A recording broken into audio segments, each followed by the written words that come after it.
SpotlightOnPodcast.com/store is the place to go to get a Spotlight On collectible for the music and arts lover in your life, or maybe even yourself. Go to SpotlightOnPodcast.com/store today.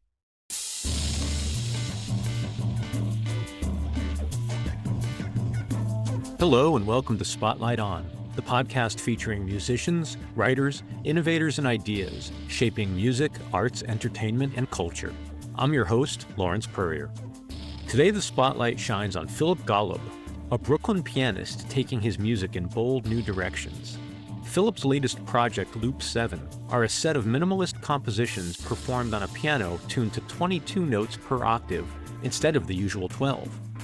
Working with producer Joseph Branciforte, he's created something that lives between acoustic chamber music and studio art. It's a groundbreaking approach. Phillip's performance was captured on a special Yamaha piano in a very unique way that he tells us about. The recordings were then layered with guitar, vibraphone, and subtle electronics to create a sound that's technologically advanced and deeply human. Phillip has worked with jazz legend Wayne Shorter and brings that same spirit of innovation to his own music, blending jazz, classical, and experimental forms in ways you've never heard before. And now, Phillip Golub.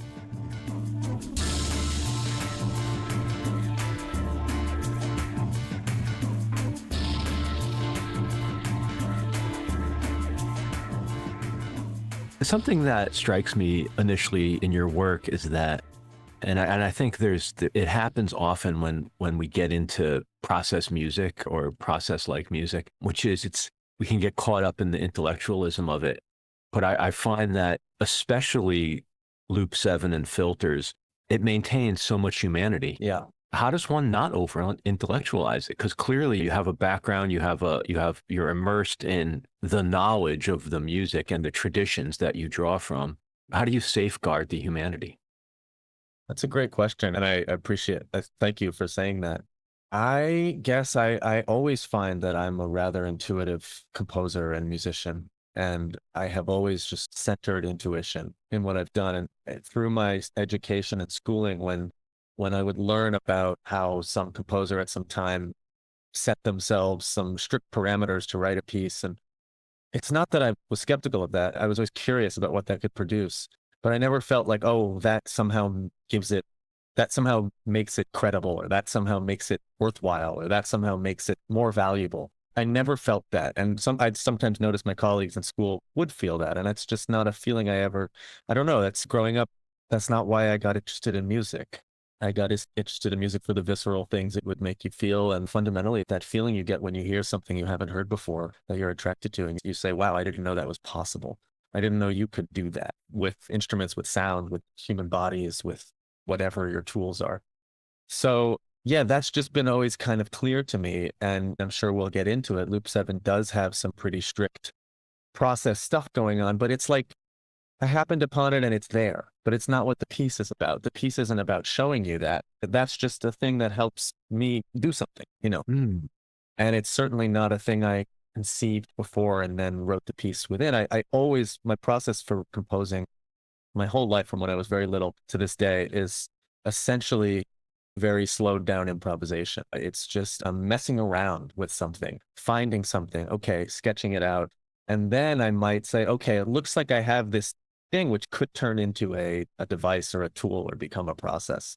And then I might see it through, or I might not. I mean, another thing I love to do is set up a process and then just let the train get off the tracks at some point, just because, Yeah. Do you have any interest in music that can't be played?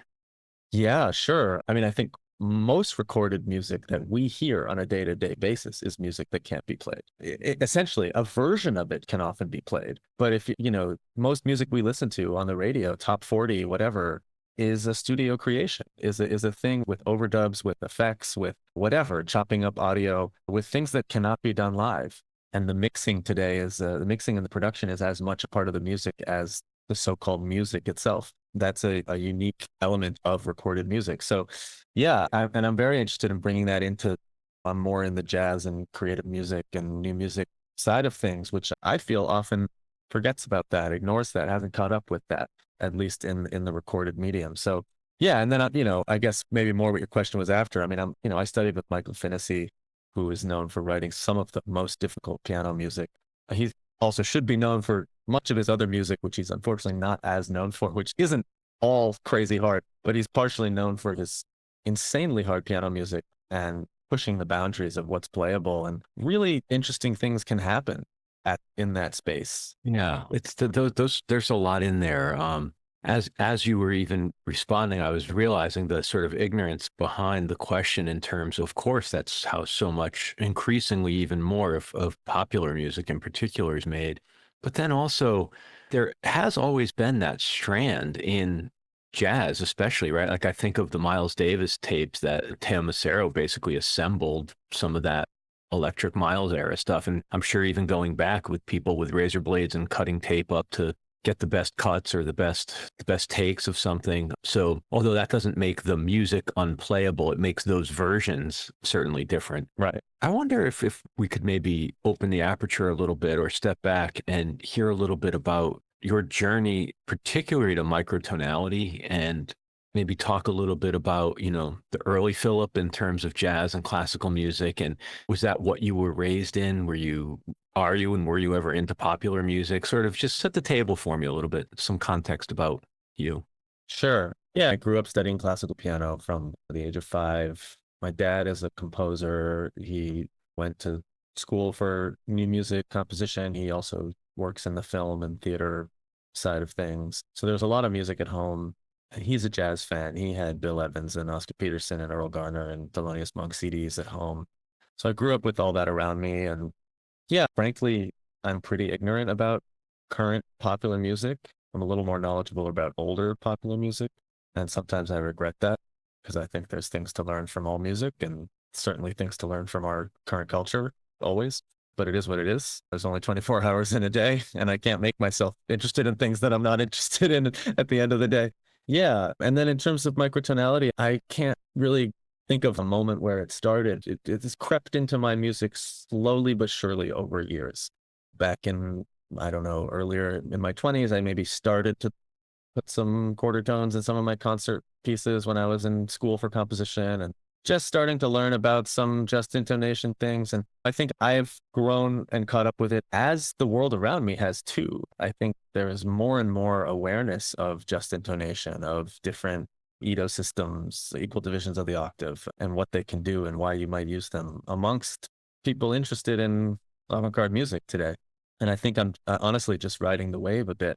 But it is increasingly, I don't think it will ever dominate what I do, because at the end of the day, I play the piano, and, you know, a lot of my music happens on the piano, and it's not going to be microtonal for the most part. So it's never going to be a dominant thing in my music, but I think I will always have projects going that do deal with it, because it's just like discovering the world anew again a little bit. Like when you find a microtonal world that you want to write in, it's like you can find harmony again.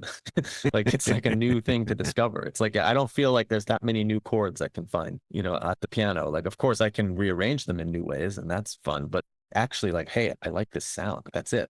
That's like not an experience I can have that often at the piano. But Yeah. so you know, I'm working on a microtonal jazz record right now where I don't play the piano. I actually play like a MIDI keyboard instrument, and every song is in a different tuning, and it's definitely going to be part of my world going forward. Some of these questions are going to be as much for my shameless personal benefit as well as for our listeners. But something that has always been a blocker for me, sort of intellectually, around microtonal music and the various Edo systems is I've never understood. Like, is it possible do you have to modify traditional instruments? It really depends on the family of instrument. Generally, people don't modify instruments. They find solutions on the instruments they have.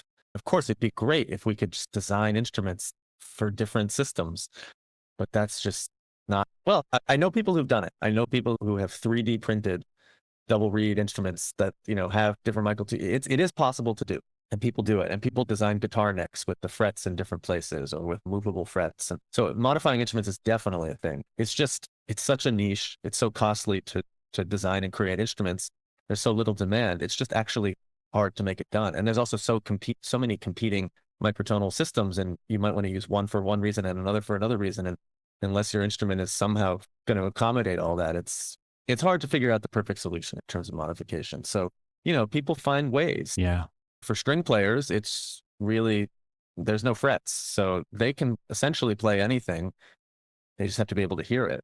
For, wind players, it's often about changing your embouchure to change the tuning, finding alternate fingerings that change the tuning. And it can get quite confusing because sometimes those alternate fingerings they aren't where you expect them to be in terms of your normal fingering patterns.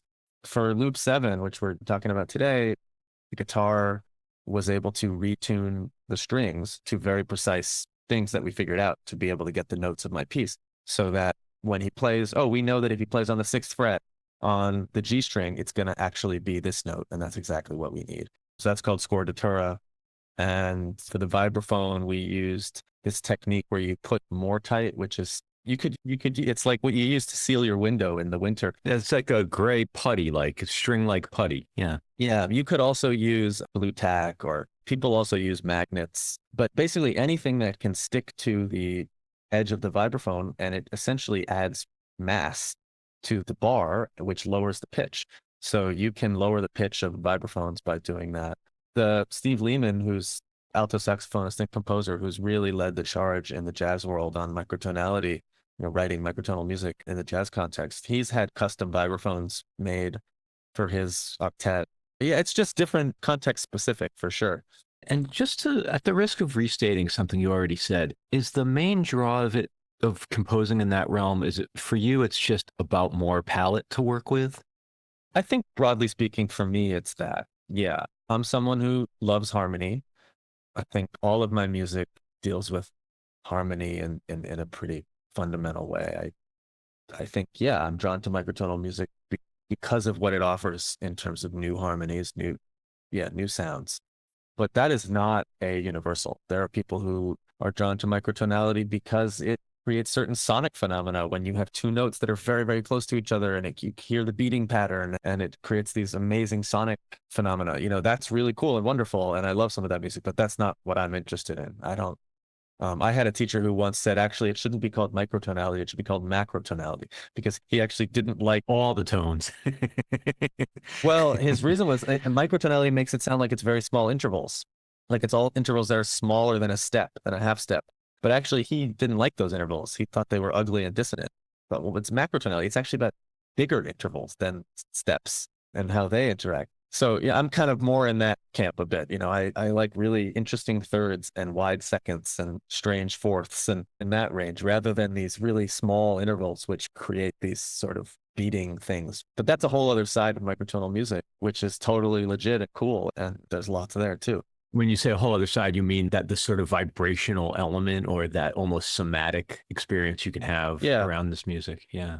Yeah. Like people like Alvin Lucier have been exploring that for a long time, and many people now, Catherine Lamb. And like I said, I'm more, the music I think I'm dealing with is somehow closer to music that we might already know.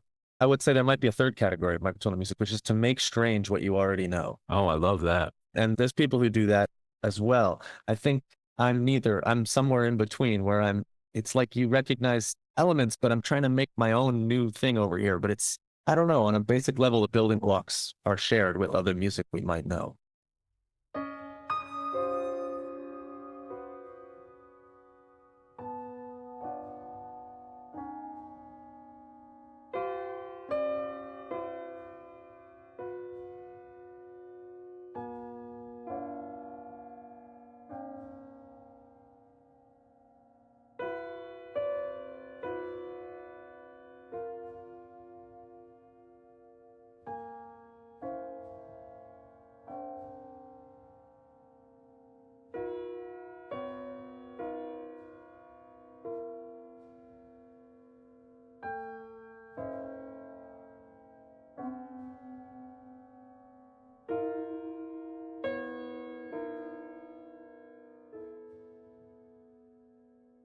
There's another element to it as well that strikes me, not specific to your music, but in discussions around maybe the history of microtonality in Western music, or at least the more modern history, which is this attempt to get at other musical traditions through Western forms. I think most typically maybe Indian music or Indian scales, and how a lot of this music the emergence of it seems to really parallel or rub up against Western contact with Eastern forms. And I wonder, as somebody who's not hyper educated in the history of this, referring to myself, is there resonance there? Does that make sense?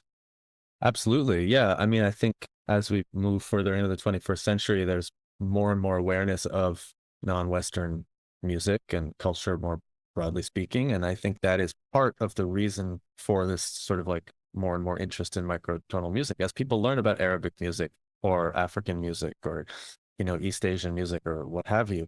Yeah. If you dig even a little bit below the surface of any of those musics, you'll find different approaches to organizing, to dealing with pitch, essentially. Yeah. And you'll find almost very few things that are like constant between all of them. Like they're very different. They can be very different from each other.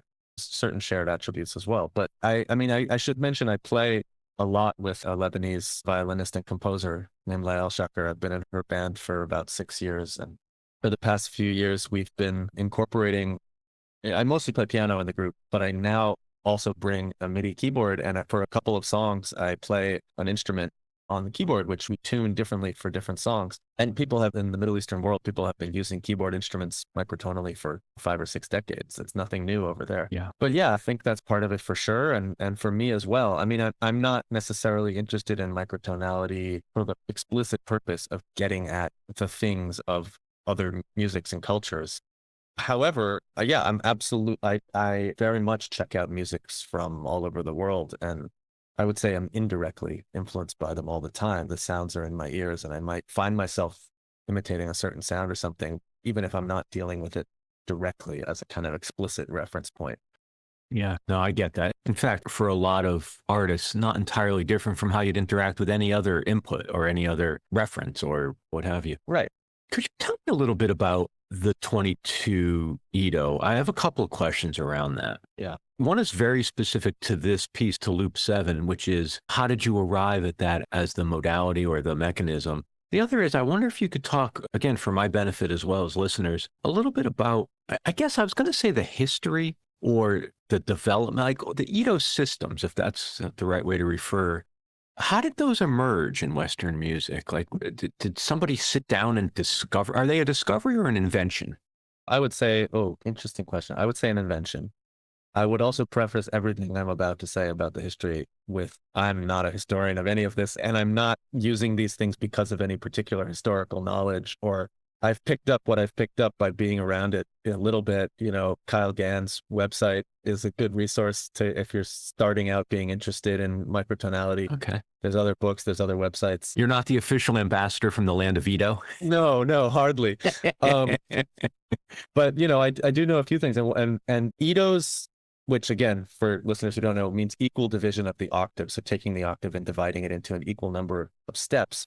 When we're talking about equal temperament, which, so-called normal for Western music, that's just 12 Ito. That's what that means. And so really all the other Itos are a logical possibility or extension from the fact that we have 12 Ito already. And the fact that we got to equal temperament is a whole other historical story that goes for several hundred years, from the medieval period to the late 19th and early 20th century, when there was no equal temperament until little more than 100 years ago.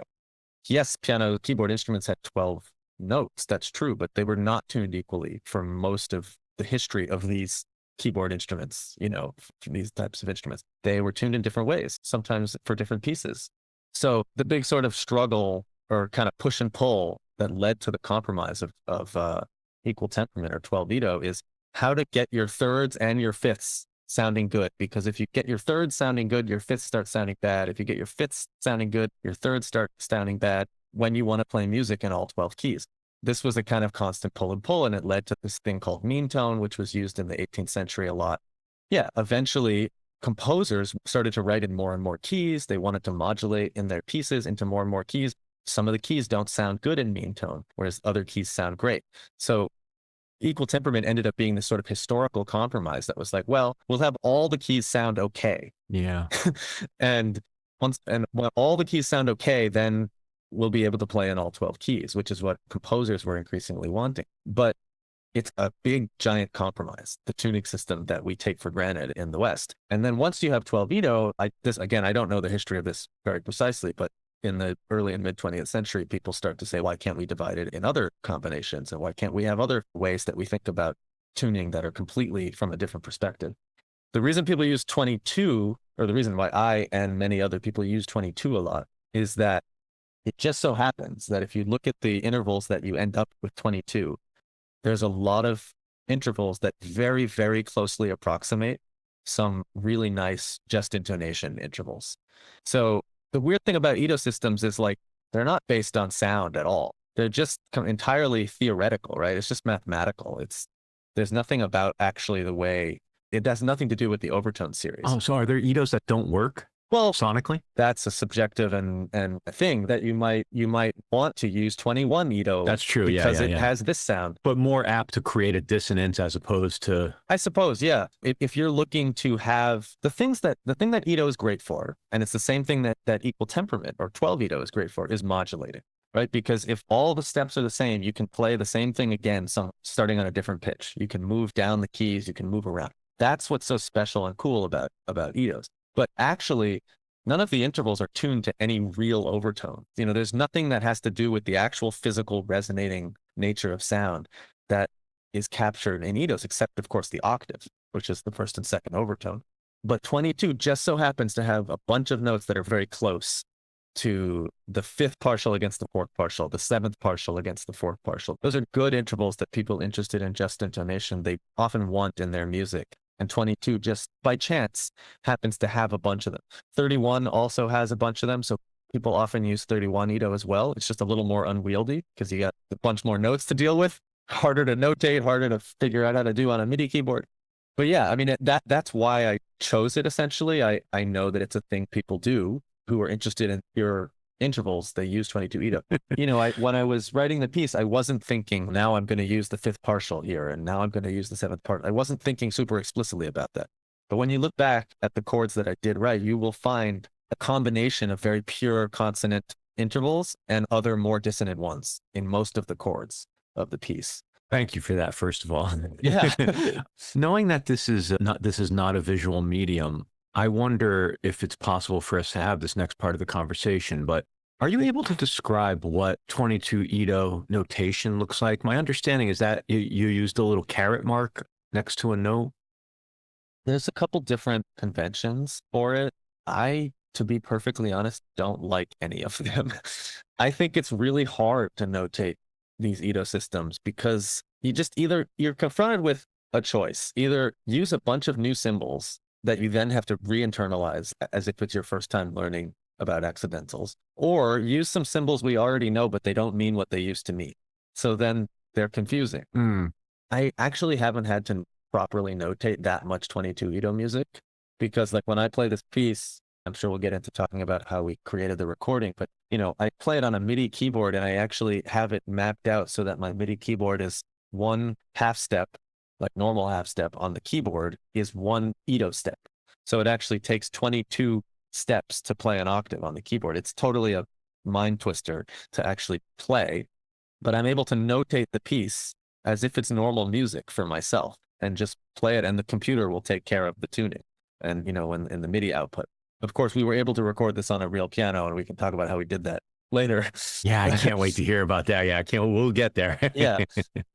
And then when we recorded the vibraphone and the guitar parts, we ended up actually splitting up kind of the 22 notes of the piece. So basically every note that is 0 to 50 cents higher than an equal temperament note, we gave to the guitar and used scordatura. And then I was just able to notate the nearest normal note. And for the vibraphone, it's the opposite. Every note that was 0 to 50 cents lower than an equal temperament note, we gave to the vibraphone because you can tune the vibraphone down.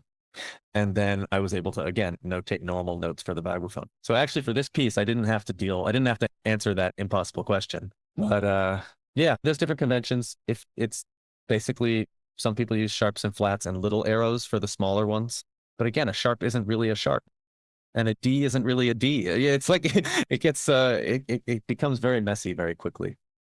Yeah, and to your point, like it's the nearest approximation, which is already imperfect, and then it's these new symbols or repurposed symbols, which I would imagine like it's just so easy to take the player out of the moment, Yes. like to be focused on all this technical stuff.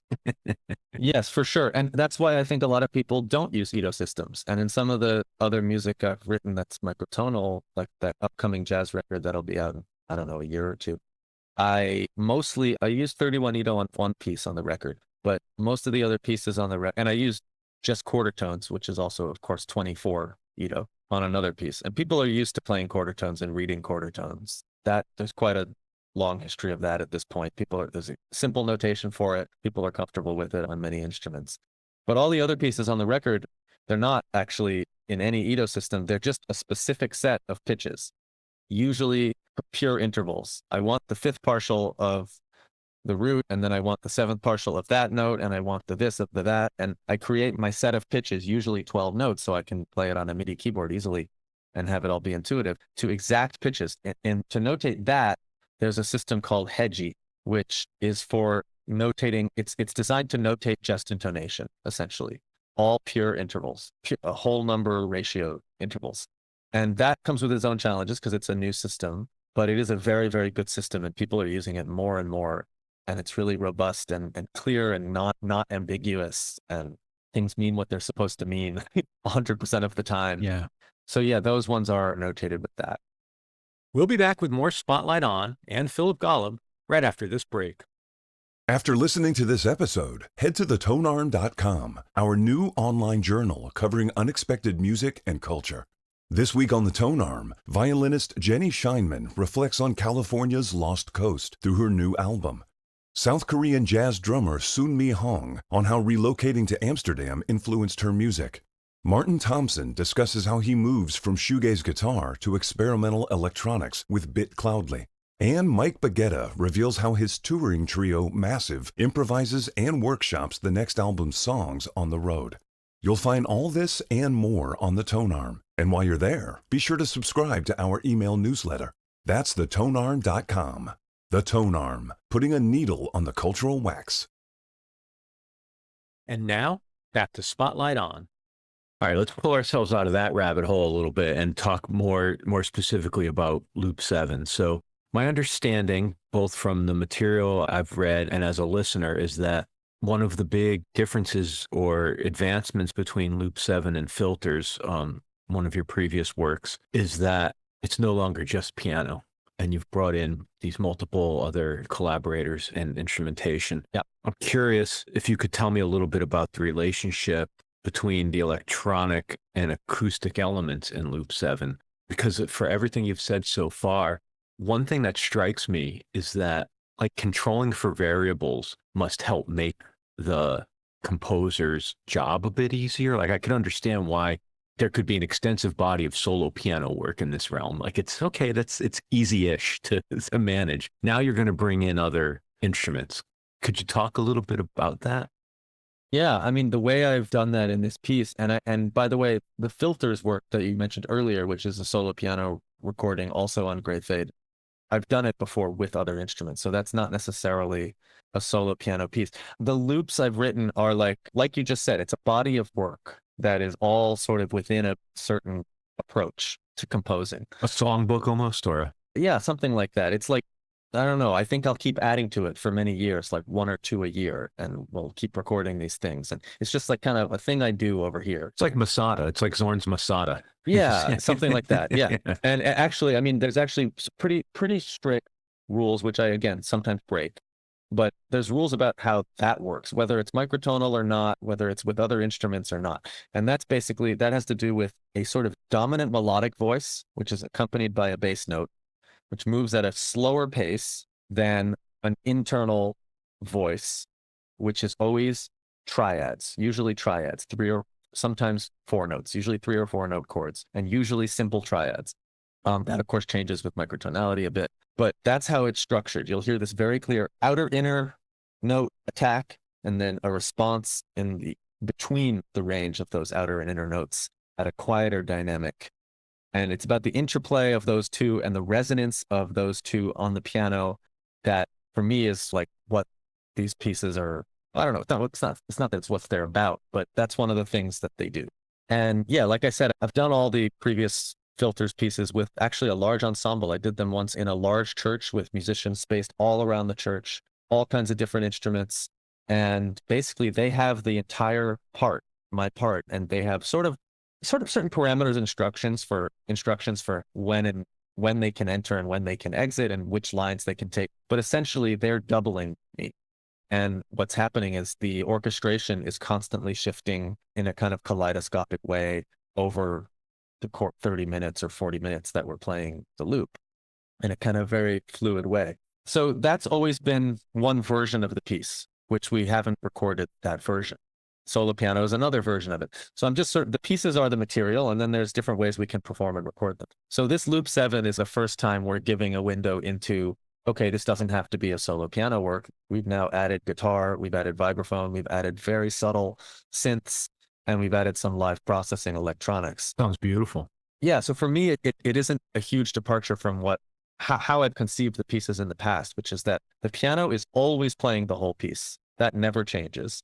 And we just have other sonic elements which float around the space, which add to it, which support it, which amplify certain things, makes you more aware of this bass note on this repetition, and then more aware of this inner voice on this repetition. But the piano is always at the center, always there.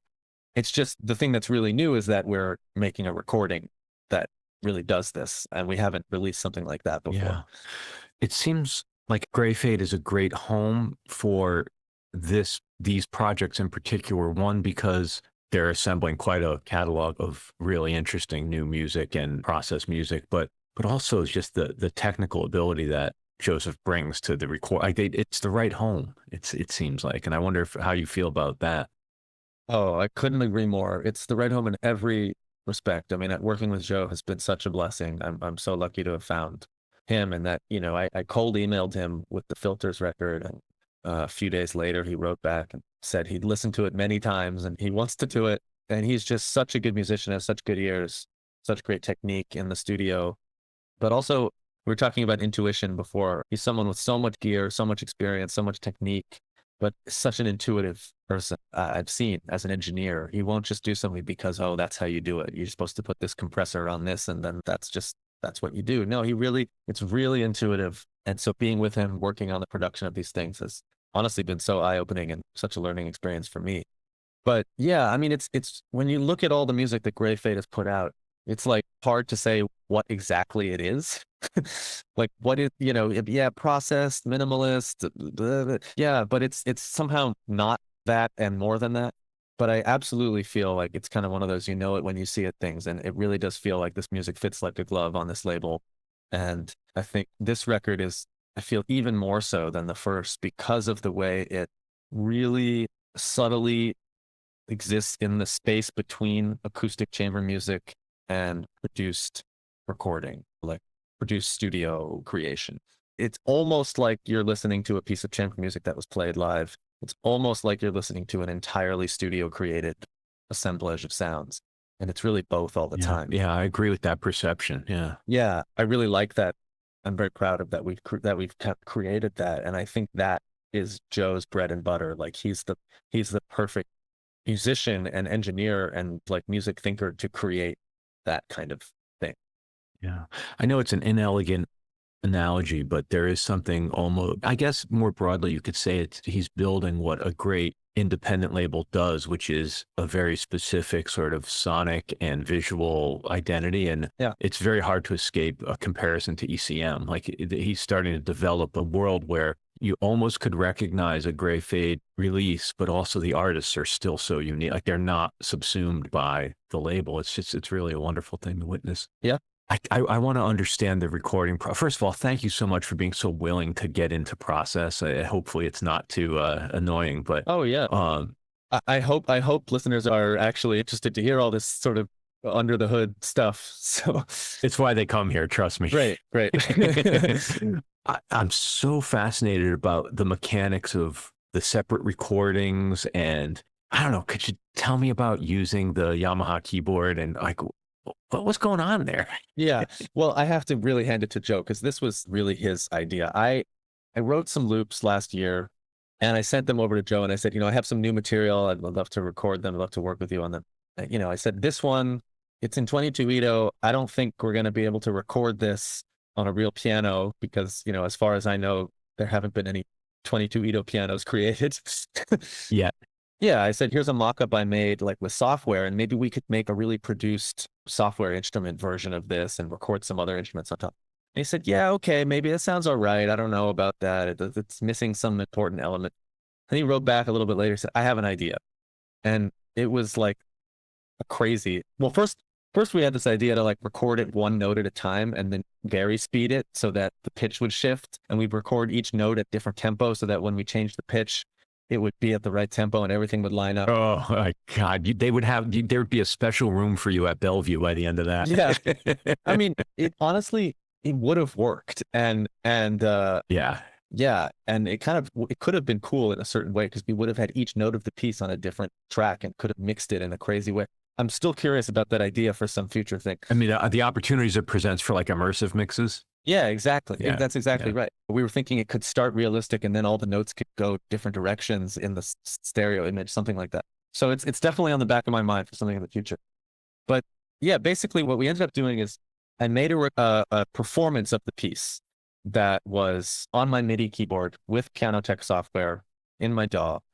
The way I described, each step on my keyboard is one of the Ito steps. We then took that and we were super lucky to have Yamaha let us use their pianos and their Disklaviers, and most crucially, well, and their space, of course, but most crucially, their technician and tuner, who, when we were there, trying out the original vari-speed idea that I mentioned, this tuner named Shane from Yamaha, he was the in-house guy, super amazing technician and tuner at Yamaha. He was interested in what we were doing, and he said, yeah, I could retune the pianos for you, no problem. We had assumed we couldn't retune Yamaha's top of the line pianos. Well, you can't.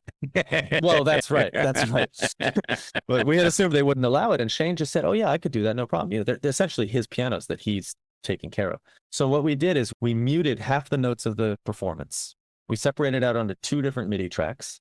We muted, let's say track A, which has 11 of the notes of my performance and 11 of them muted. Track B, which has the reverse, the other 11 muted and the other 11 present.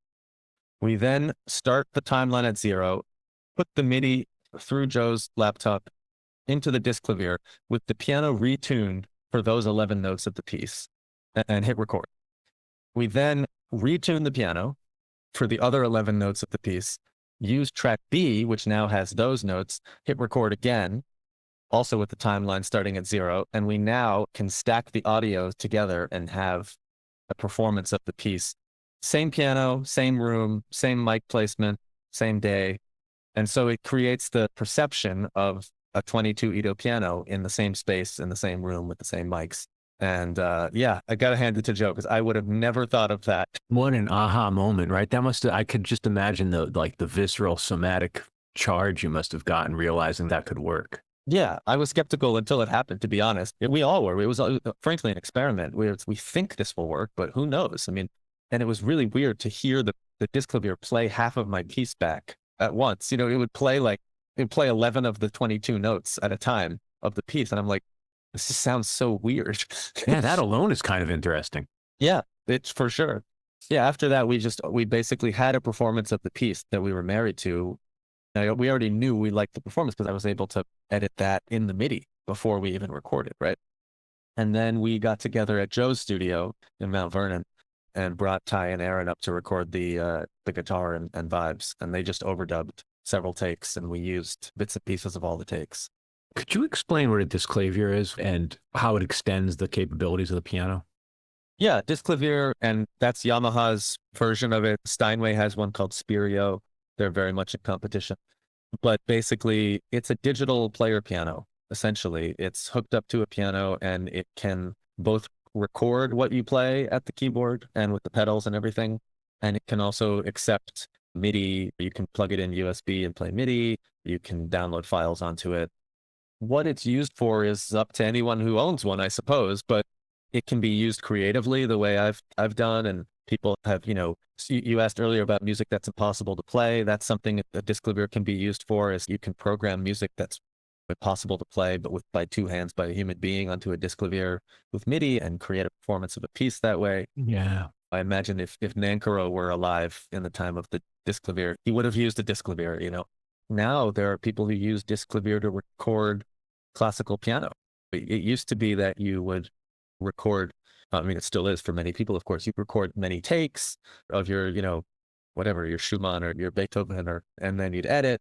But now people, they record onto a piano. Some people record onto a piano with a Disklavier or a Spirio, and then they edit the MIDI, and they can actually listen to what exactly the performance is going to sound like, because they can hit play and it will play on the actual piano. So they've recorded themselves playing, and then they can edit the MIDI on the computer and then make the recording of the piece by hitting play. So people use it for that.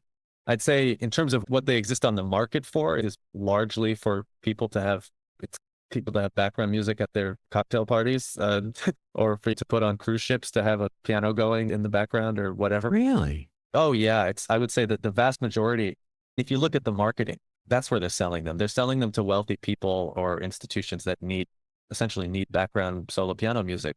And it's a thing that can just like a player piano. It hasn't changed that much, just like a player piano from back in the day. So that very much still is. It's like a more beautiful player piano with an endless repertoire. Yeah, repertoire and velocity, sensitivity and pedaling and everything. Yeah, it's essentially, their actual use in the world, I'd say 9 times out of 10 is that. But they have this incredible creative potential. Lots of people have used, I mean, Dan Tepfer, pianist, who's done interesting things with Disklavier. There's a lot of people who've done interesting things with Disklavier. Oh, it strikes me as like you're buying a Ferrari to go to the grocery store.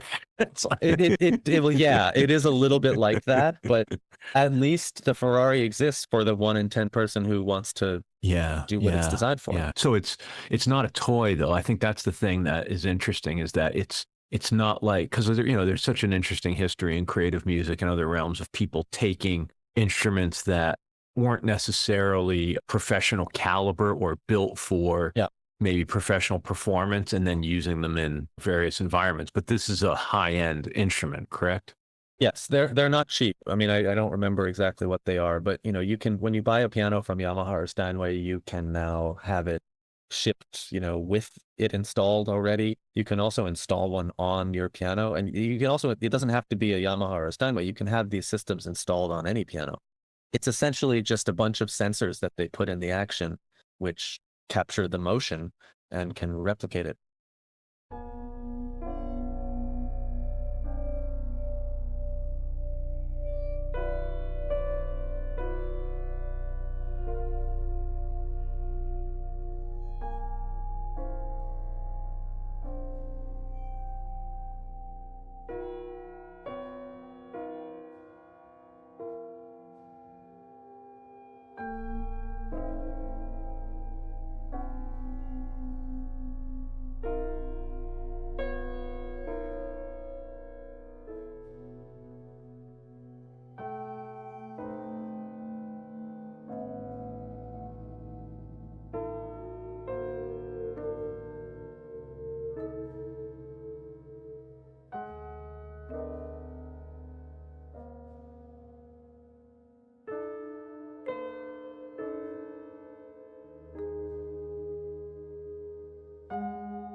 Well, so I know our time together is running out, and I want to ask you a couple of other quick things. Yeah. Could you tell me a little bit about the first time you heard the whole piece? You expressed I don't know if surprise is the right word, but the wonder around hearing your performance split across the 2 pianos and missing half. And were there any revelations when you heard the finished piece with all the players? I'll just say, we were able to hear the piano part come together while we were recording part B, because on Joe's laptop, we were with our monitoring headphones, we could unmute what we just recorded on track A and listen to it tracking in real time. And it was like, oh my God, it's happening. Like, it's really happening. So cool. And the part that really got me, you'll recognize once you hear the piece, there's a few grace notes that precede some of the chords occasionally. And sometimes if it's 2 grace notes that precede a chord, one of the grace notes would be from A and the other grace note would be from B. I remember thinking when A was recording, like I'd hear these blip, these little like, Yeah. I'd hear like just these really short notes, and it would sound so awkward because it was just like maybe the first of two grace notes before a chord. And this just sounds so weird and not like my piece. And then the B part would fall into place, and then the second grace note would be there, and it would just be like, oh my God, this is actually working. How is this possible? So that was pretty amazing. And I remember just feeling like I don't know, like a teenager sitting there with Joe, like just freaking out at that this was working. But yeah, in terms of the whole finished thing, I mean, I saw it come together slowly but surely with Joe in the studio. And every time we listened to a chunk of it, we felt it was getting closer and closer. And we just need a little bit more of this, a little bit less of that. And yeah, I mean, once I finally got some space from it and like heard the final mix again, I was very happy with it. Yeah. Could you tell me a little bit about, you do a lot of work with Wayne Shorter's work, and I'm really curious about how being so immersed in another composer's scores the way you are, how and if that affects your creative process. Do you have to, I've said this on here before, I talked to a lot of artists who they actually have to go out of their way to be careful, either from influence or inadvertently cribbing, or there's this sort of fine line between integrating from the past and then mistakenly whatever. But how do you benefit and how do you protect yourself in that work? Part of the answer is that Wayne Shorter is almost uncopyable. So I couldn't if I tried. No one sounds like Wayne. Yeah, he just has, I don't know how he does it. He just hears harmony and melody and rhythm and everything just in a completely personal, unique way. So I almost feel like you just look at it, appreciate it. And I say that, and yet at the time, like, it's like he kind of invented all of modern jazz harmony. I mean, that's a little bit overstating it. Like, so much of our language today in modern jazz actually does go back to Wayne, but it's not Wayne. It's it's things that Wayne made possible, but it's not Wayne. Like, Wayne is its own thing. But I guess two things I've really gleaned from, for those listeners who don't know, I worked on his opera, and then after working on the opera, I ended up scanning all the music at his house, and we're currently working on publishing it. And he kept most of the music from his whole life. So basically, almost everything he wrote, I ended up scanning and cataloging. And two of the things I really got from being that close to so much of the music, one is how a piece was never done for him.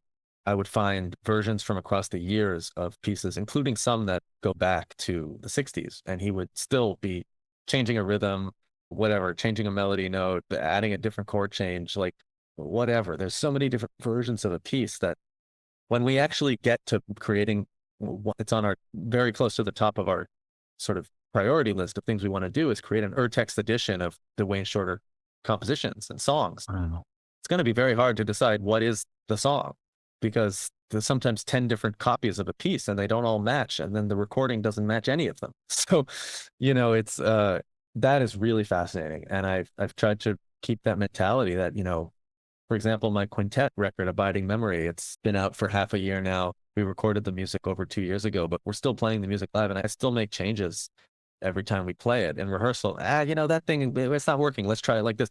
That is a huge lesson that nothing's ever done. And the other big thing is how he copies himself. So he is not afraid to just repeat himself, just take something he's already written and turn it into something completely different.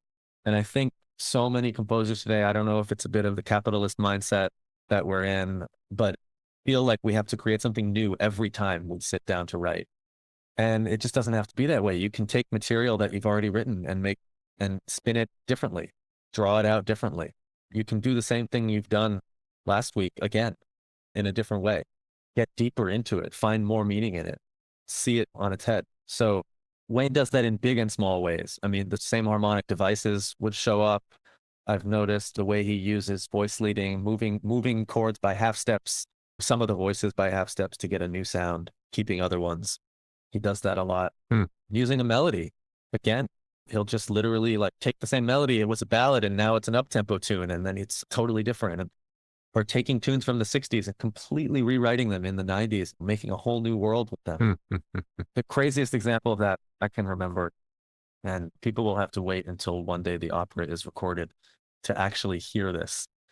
The opera ends with some really, truly crazy music. It's like full orchestra, tutti, massive amounts of counterpoint. Themes from the opera are all crashing against each other. It's completely amazing.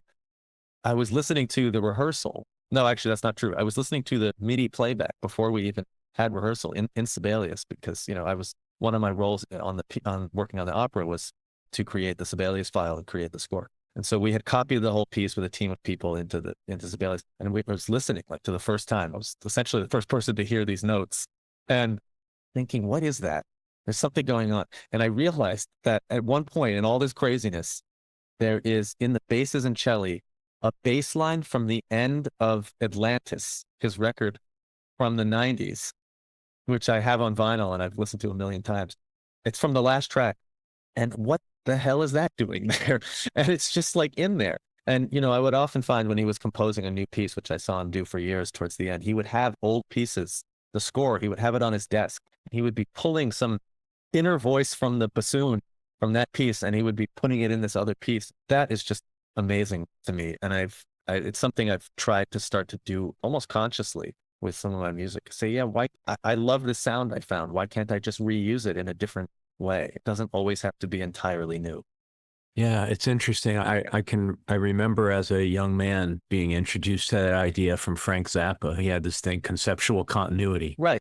Sometimes it referred to characters or jokes, and oftentimes it was musical motifs. And and you do see that. I can think of more examples in popular art of artists doing that, building a sort of universe that they revisit, whether it's musical or otherwise, but it's fascinating. And it was absolutely, and it was very common in the Baroque and medieval era as well. I mean, composers would not only, they would steal from themselves and others, and there was no sense of copyright or anything like that, which I'm not saying is a good thing. That is not so much a part of, I feel, my world that much. And that's something I learned from Wayne that I think a lot of people don't even realize is in Wayne's music that much. But I think the more that we publish this stuff, I think that will come out as one of the defining features of his world. It would be really fun to be able to get like a book on demand or something if you could take one of his compositions and get all the versions. Right. And have that. That would be a lot of fun.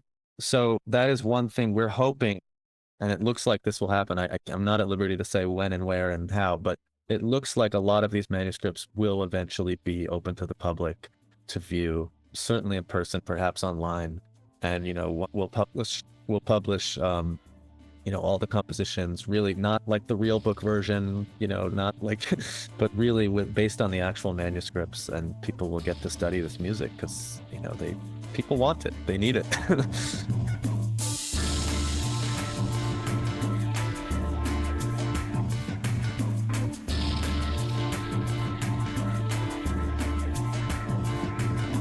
Thank you so much, Phillip Golub. And as always, thank you for listening to Spotlight On. Spotlight On is executive produced and hosted by me, Lawrence Purrier. We're produced and marketed by Michael Donaldson.